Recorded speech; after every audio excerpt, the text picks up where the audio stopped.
Olá, muito boa tarde e sejam bem-vindos a este momento da Palavra de Deus, que vamos meditar sobre a palavra de hoje, particularmente o Santo Evangelho, para nos inspirar a iniciar esta semana e a viver bem a nossa vocação como cristãos.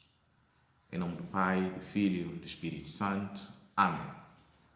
Meus caros irmãos, hoje escolhemos como tema descobrir a minha vocação. Hoje o Evangelho segundo São João, o capítulo 1, versículo 35 a 42. A festa do batismo do Senhor, com a qual se dá o encerramento do tempo do Natal, substituiu o primeiro domingo do tempo comum. Por isso, hoje, celebramos o segundo domingo do tempo comum. O Evangelho narra a vocação dos primeiros discípulos de Jesus e, neste episódio, sobressai o tema do chamamento e a nossa prontidão para sermos seus discípulos. O Evangelho apresenta-nos a experiência dos primeiros discípulos que foram encaminhados a Jesus através do testemunho de João Batista. O discipulado nasce no contexto de um testemunho, isto é, a partir do testemunho de quem esteve com Jesus ou ouviu falar acerca dele.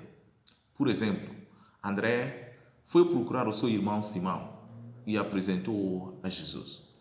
E em João, no mesmo Evangelho, capítulo 1, versículo 45, Felipe conta realmente como é que foi a sua experiência com Jesus a Natanael, e essa experiência também vai levar Natanael ao encontro do Senhor. O testemunho de João Batista não deixou nenhuma margem de dúvida, por isso, os dois discípulos seguiram Jesus. João Batista é a seta que aponta o caminho da salvação para os homens. João tinha anunciado ao longo da sua pregação que ele não era o Messias, não era a luz, apenas preparava o coração do povo para encontrar com o noivo. João tinha os seus discípulos, mas não os tinha para si, e ele preparava-os para que se tornassem verdadeiros discípulos, seguidores do Mestre Jesus. O testemunho de uma vida cristã autêntica é o melhor meio de ensinar o que Jesus Cristo nos deixou.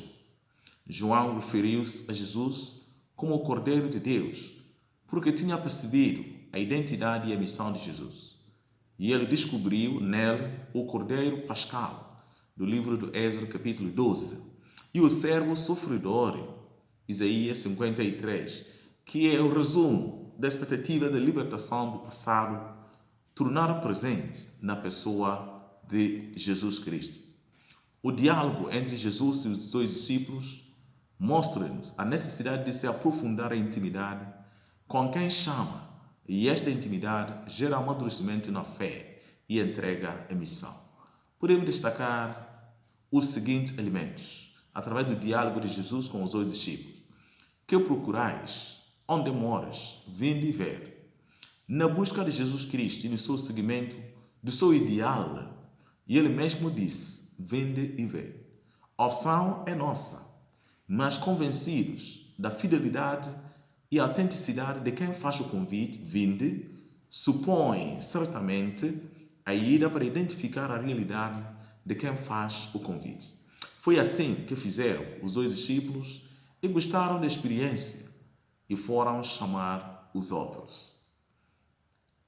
É essa aqui a experiência que temos, que depois de ter encontro com o Senhor, essa experiência muda a nossa vida. E nós vamos apontar os outros o caminho para a igreja, o caminho para mudar as suas vidas, o caminho para purificar as suas vidas e o caminho de seguir o Senhor Jesus.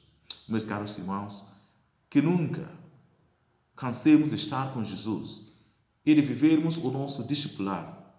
E a igreja conta com cada um de nós para exercer esta nossa missão recebida de Jesus. A nossa vocação, irmãos, é procurar viver na fidelidade à nossa condição de batizados. Do nosso nascimento, ou seja, a nossa vocação ao nascimento, temos a nossa vocação à fé, depois esta vocação de assumir compromisso na igreja. Cada um de nós é capaz de fazer algo para melhorar a sua igreja paroquial, mudar a sua família, mudar a sociedade em que vivemos.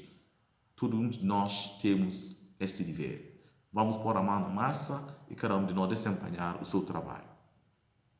Algumas pistas ao longo desta semana. João Batista é quem anuncia e dá a conhecer Jesus. As vidas mudaram para quem escutou o profeta e passou a seguir o Mestre. Quem foi o João Batista na sua vida? Que mudança provocou e provoca na sua vida? Pensa na pessoa que foi o seu testemunho e reza por esta pessoa. Certamente nenhum de nós nasceu cristão. Entramos numa família, há certamente alguém que nos marca. Quem foi esta pessoa? Pensa nesta pessoa, reza por ele. Durante esta semana, procura fazer uma meditação de 15 minutos sobre a pergunta: o que Deus me pede para realizar na minha igreja paroquial, na minha família, na minha sociedade? O que Deus me pede? A vocação está no seio da igreja. E a igreja conta conosco para esta missão. Deus chama cada um de nós. Tal como no Antigo Testamento o Senhor chamava as pessoas, já nos nossos dias também continua a chamar os João Batista de hoje, os Moisés de hoje, a Abraão de hoje, para poder levar esta missão. Desejo a todos uma excelente semana, repleta da bênção de Deus, alegria, paz e amor. Sejamos unidos. E essa palavra de Deus está no nosso coração, está na nossa boca. Vamos anunciar para que possa espalhar até aos confins do mundo. Deus nos abençoe, em nome do Pai, Filho e do Espírito Santo.